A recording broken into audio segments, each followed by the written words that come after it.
قرآن کہتا ہے کہ ایک دن حضرت یوسف علیہ السلام اٹھے اور اپنے باپ سے کہا ابا جان مجھے رات خواب آیا ہے۔ کیا خواب آیا؟ کہا خواب آیا میں نے دیکھا ہے کہ چاند اور سورج اور 11 ستارے زمین پہ اترے ہیں اور مجھے سجدہ کر رہے ہیں۔ جب یہ خواب آپ نے اپنے باپ سے بیان کیا تو حضرت یعقوب علیہ السلام تعبیر بھانپ گئے۔ آپ نے فرمایا میرے بچے اس خواب کا تذکرہ آپ نے اپنے بھائیوں سے نہیں کرنا، ورنہ وہ تجھ سے جیلس ہوں گے اور تجھے تنگ کریں گے، یہ خواب انہیں مت بتانا۔ اب یہ خواب آپ کی نبوت پر دلیل تھی، اشارہ تھا کہ اللہ آپ کو نبوت عطا فرمائے گا۔ حضرت ابراہیم علیہ السلام کی اولاد میں جو نبوت کا سلسلہ چلتا آ رہا ہے، حضرت یعقوب علیہ السلام کی اولاد سے اللہ نبوت ان میں منتقل فرمائے۔ تو آپ کو پتہ لگ گیا کہ یہ میرا بیٹا وقت کا پیغمبر ہے، نبی ہے۔ فرمایا اس بات کا تذکرہ اپنے بھائیوں سے مت کرنا۔ فرمایا کہ اللہ پاک تجھے 2 چیزیں عطا فرمانے والا ہے اس خواب سے، جو اس کی جو تعبیر سے معلوم ہو رہا ہے۔ ایک چیز اللہ پاک آپ کو یہ عطا فرمائے گا کہ خوابوں کی تعبیر عطا فرمائے گا، کہ جو بھی کوئی خواب دیکھے گا اس کی تعبیر اللہ آپ کو عطا فرما دے گا۔ کیا ہے؟ آپ اس خواب کی تعبیر بتا دیں گے، تعبیرات کا علم اللہ پاک آپ کو عطا فرمائے گا۔ اور دوسری چیز اللہ رب العزت آپ کو نبوت عطا فرمانے والا ہے، اس لیے اس بات کا تذکرہ کسی سے مت کرنا۔ بھائیوں کو معلوم ہو گیا کہ یوسف علیہ السلام کہتے ہیں مجھے خواب آیا ہے کہ 11 ستارے مجھے سجدہ کر رہے ہیں۔ انہوں نے تعبیر کیا کہ 11 ستارے ہم ہیں اور ہم ان کو سجدہ کر رہے ہیں، اس کا مطلب ہے کہ ہم اس کے تابع ہو کے رہیں گے۔ تو ان کے دل کے اندر شیطان نے حسد پیدا کر دیا۔ حسد بہت بری بلا ہے، بہت بری بلا ہے۔ نبی علیہ السلام نے فرمایا ایاکم بالحسد فإن الحسد یأکل الحسنات کما تأکل النار الحطب۔ فرمایا حسد سے بچو، یہ اتنی بری چیز ہے۔ فرمایا اس طرح انسان کے اعمال کو جلا کے راکھ بنا دیتا ہے جس طرح آگ لکڑی کو جلا کے راکھ بنا دیتی۔ تو اس لیے حسد نہیں کرنا چاہیے۔ شیطان نے ان کے دل کے اندر یہ حسد پیدا کر دیا۔ اب آپس میں وہ مشاورت کرنے لگے کہ بات یہ ہے کوئی ایسا طریقہ تلاش کرو، کوئی ایسا طریقہ ڈھونڈو کہ ہم بھائی یوسف کو اپنے باپ حضرت یعقوب علیہ السلام سے دور کر دے تاکہ باپ کی محبت ہم حاصل کریں۔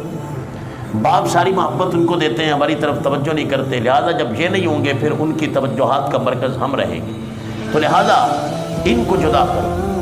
اب کئیوں نے بیچ میں کہا قتل کر دو، کئیوں نے کہا یہ کر دو، لیکن جو سب سے بڑا بھائی تھا اس کا نام تھا یہودا۔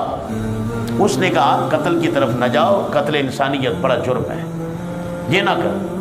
کیا کرو؟ اس نے کہا کوئی ایک ایسا لاوارث ویرانے میں ایسا کنواں تلاش کرو جدھر کوئی آتا جاتا نہ ہو، قریب آبادی کے نہ ہو، وہاں لے جا کے اس کنویں کے اندر ڈال دیں گے، مرنا ہوا تو وہاں مر جائیں گے، بچنا ہوا تو بچ جائیں گے، ہم اس طرح خون نہیں کریں گے ان کا۔ سارے بھائی یہودا کی بات کو مانتے تھے، انہوں نے اتفاق کر لیا، انہوں نے کہا یہ بات درست ہے، یہ ٹھیک ہے، قتل نہیں کریں گے، کنویں میں جا کے ڈال دیں گے کسی ویران کو۔ اب اگلی بات یہ تھی کہ باپ تو جدا نہیں کرتے یوسف علیہ السلام کو اپنے آپ سے، تو ان کو لے کر کیسے جائے؟ اس پر کئی دن مشاورت کرتے رہے کیا کریں کیا کریں۔ بالآخر باپ سے اجازت طلب کی، آپ نے نہ دی، تو انہوں نے کہا کہ ہم خود یوسف علیہ السلام کو ہی بہکاوے میں لاتے ہیں۔ کہنے لگے ہمارے ساتھ چلو، آج غلہ پانی کے لیے یعنی بکریاں چرانے کے لیے ہم چلتے ہیں، وہاں آپ کو بکریوں کا دودھ پلائیں گے، وہاں ہم کھیلیں گے اور آپ کو میدان میں کھیل کود دکھائیں گے۔ حضرت یوسف علیہ السلام نے فرمایا میں جانے کو تیار ہوں، لیکن میں ایسے نہیں جا سکتا جب تک میں ابا حضور کی اجازت نہ طلب کر لوں۔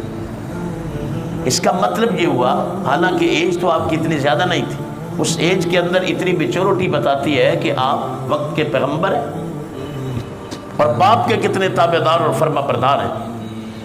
کہ ابا جی اجازت دیں گے تو جائیں گے۔ انہوں نے کہا پھر آپ خود ابا جی سے اجازت لیں۔ حضرت یوسف علیہ السلام کو انہوں نے آگے کیا کہ حضرت یعقوب علیہ السلام ان کی محبت میں اتنے مستغرق ہیں کہ یہ ان کی بات کو موڑیں گے۔ یوسف علیہ السلام نے کہا ابا جان میں آج بھائیوں کے ساتھ جانا چاہتا ہوں، ان کے ساتھ جا کے کھیل تماشا ادھر کہتے ہیں ہم آپ کو دکھائیں گے، وہاں بکری کا دودھ بھی پلائیں گے، میں آج ان کے ساتھ جانا چاہتا ہوں۔ بدل ناخواستہ حضرت یعقوب علیہ السلام نے اجازت دے دی، کہا چلے ٹھیک ہے تم لے جانا، لیکن خیال کرنا ایسا نہ ہو کہ تم اپنے کھیل تماشے میں لگ جاؤ اور یوسف کو کوئی بھیڑیا نہ کھا جائے، خیال کرنا، آخر اللہ کے نبی ہیں، کیسا اشارہ آپ نے دیا؟ فرمایا کوئی بھیڑیا نہ کھا جائے خیال کرنا۔ انہوں نے کہا نہیں نہیں، ہم اتنے طاقتور ہیں، اتنے پاور والے ہیں، بھلا ایک بھیڑیا، ہم اتنے بھائی ہیں تو کیسے اٹھا کے ان کو لے جا سکتا ہے؟ یوسف علیہ السلام نے جب جدا کیا نا اپنے آپ سے، تو تاریخ میں اس میں تفسیر کی کتابوں میں آپ نے حضرت یوسف علیہ السلام کو اٹھا لیا اپنی گود میں اور ان کی پیشانی کو چوما اور کہا مجھے جی بھر کے تک لینے دیں، پتہ نہیں پھر دوبارہ ملاقات ہو کے نہ ہو۔ اچھا، یوسف علیہ السلام بھائیوں کے ساتھ چل پڑے، وہ لے کے کنان سے ایک سائیڈ کی طرف چل پڑے جہاں وہ بکریوں کو چراتے تھے، تقریباً وہ 6 کوس کے فاصلے پر تھا وہ علاقہ، وہاں لے گئے۔ جب دور آبادی سے نکل گئے نا تو اب ان کے تیور بدل گئے۔ پہلے وہ بڑے لال لڑا رہے تھے، بڑا پیار جتا رہے تھے، لیکن اب تیور بدل گئے۔ اب وہ تان و تشنیع پہ آ گئے کہ اچھا تم نے جھوٹ بولا ہے نا باپ سے کہ مجھے خواب آیا ہے، میں نے دیکھا ہے کہ چاند اور سورج مجھے سجدہ کر رہے ہیں اور 11 ستارے سجدہ کر رہے ہیں، تو تم کیا سمجھتے ہو کہ ہم تمہارے تابع رہیں گے؟ اور تان و تشنیع کے بعد مار پیٹ پر اترا ہے، ایک ادھر سے تھپڑ مارتا ہے، کدھر سے مارتا ہے۔ یوسف علیہ السلام نے فرمایا تم میرے بھائی نہیں ہو، میرے بھائی ہو تم، اور تمہاری محبت تھی کہ میں تمہارے ساتھ آیا ہوں، اور تم میرے ساتھ یہ سلوک کر رہے ہو، تمہیں معلوم بھی ہے کہ میری والدہ کا انتقال ہو گیا ہے اور تم مجھے مار رہے ہو۔ تو انہوں نے کہا کہ اب تیری موت کا وقت قریب آ گیا ہے۔ بس حضرت یوسف علیہ السلام نے جب ان کی باتیں سنی تو آپ بڑے بھائی یہودا کے پاس گئے، کہا سنا آپ نے کہ یہ کیا کہہ رہے ہیں کہ مجھے مارتے ہیں اور یہ کہتے ہیں کہ تیری موت قریب آ گئی ہے، ہم تجھے چھوڑیں گے نہیں۔ یہودا نے پھر ان سے کہا کہ یہ نہ کرو، ہمارے ہاں جو بات طے ہوئی ہے اس پر رہو، مار پیٹ پر بات طے نہیں ہوئی، مارنا نہیں تھا، مارنا نہیں ہے، کنویں کے اندر ڈالنے کی بات ہوئی ہے تو کنویں میں ڈالیں گے، مگر ایسا نہیں کرنا۔ وہ لے کر کنویں کے قریب چلے گئے، اور جب ظالم ہو جاتے ہیں تو پھر بھائی بھی ظالم ہو جاتے ہیں۔ انہوں نے کیا کیا؟ آپ کے کپڑے اتار دیے، کپڑے آپ کے کرتا اتار دیا، آپ کے کپڑے اتار دیے، مارا پیٹا، اور پھر آپ کے ہاتھ اور پاؤں باندھ دیے۔ تقدیر کیا کیا فیصلے کرواتی ہے، حالات کیسے کیسے کلٹی کھاتے ہیں۔ وقت کے پیغمبر ہیں، نبی، ابن نبی ہیں، باپ بھی نبی ہے، پیچھے دادا بھی نبی ہے، آگے اولاد بھی۔ یہ کیا سین ہو رہا ہے؟ انہوں نے ہاتھ پاؤں باندھ دیا، باندھ کے ڈول کے اندر بٹھا دیا کہ اس کنویں میں نیچے کو لٹکا دیں۔ رسی تھی یہودا کے ہاتھ میں، جو بڑا تھا اس کے ہاتھ میں، وہ رسی لٹکا کے آرام آرام سے نیچے لے جا رہا تھا۔ ابھی آپ درمیان میں گئے تھے کہ شمعون ایک ان کے بھائی کا نام تھا، وہ آگے بڑھا اور اس نے رسی بیچ میں کاٹ دی۔ اس کی منشا یہ تھی کہ یہ یہودا مارنا نہیں چاہتا، لیکن ہماری منشا ہے کہ مر جا، اور رسی کٹے گی تو یہ نیچے جا کے زور سے گریں گے تو مر جائیں گے، پانی میں ڈوب جائیں گے، مر جائیں گے۔ مگر جسے اللہ رکھے، یہ کیسی نصیحت آموز بات ہے کہ جتنے مرضی مارنے والے ہوں، رب نہ چاہے تو کوئی مر نہیں سکتا۔ کیا کسر چھوڑی، باپ جائے بھائی تھے لیکن کیا کر دیا؟ تو جیسے ہی رسی کٹی ہے، اللہ رب العزت نے سیدنا جبرائیل علیہ السلام کو حکم دیا۔ کہاں تھے سیدنا جبرائیل علیہ السلام؟ سدرۃ المنتہا پر، 7 آسمانوں سے اوپر، عرش الہی کے نیچے سدرۃ المنتہا۔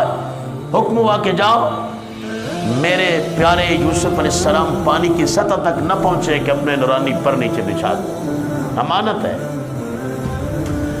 حضرت جبرائیل علیہ السلام وہاں پہنچے، اپنے پروں پر بٹھایا، پانی میں گرنے نہیں دیا، ایک پتھر کے ٹکڑے کے اوپر آپ کو بٹھا دیا۔ اب یہاں مختلف آراء ہیں علماء کی تفسیر میں کہ آپ کنویں میں کتنا عرصہ رہے۔ ایک تفسیر میں یعنی معتبر جو روایت وہ یہ ہے کہ 1 دن 1 رات آپ نے اس پانی میں گزارا، وہاں کنویں کے اندر رہا، رات کا اندھیرا ویرانہ۔ اس وقت آپ نے فریاد کی، کہا کوئی تو ہو یہاں جو میرے ضعیف العمر باپ کو جا کے میرے حالات کی خبر دے اور جا کر بتائے کہ میرے ساتھ کیا ہوا ہے اور میں کہاں ہوں۔ جب آپ انتہائی پریشانی کے عالم میں تھے اور آپ رو رہے تھے، اس وقت اللہ رب العزت نے آپ کی طرف وحی کرنا نزول کیا، فرمایا میرے پیارے اب گھبرائیں نہیں، الہام کیا نا آپ کے دل کے اندر، القاء کیا، فرمایا ایک وقت آئے گا کہ یہ بھائی جنہوں نے آپ کے ساتھ یہ معاملہ کیا ہے، ہم وقت بدلیں گے، وقت آئے گا کہ یہ آپ کے سامنے کھڑے ہوں گے مگر آپ کو پہچانیں گے نہیں کہ یہ ہے کون۔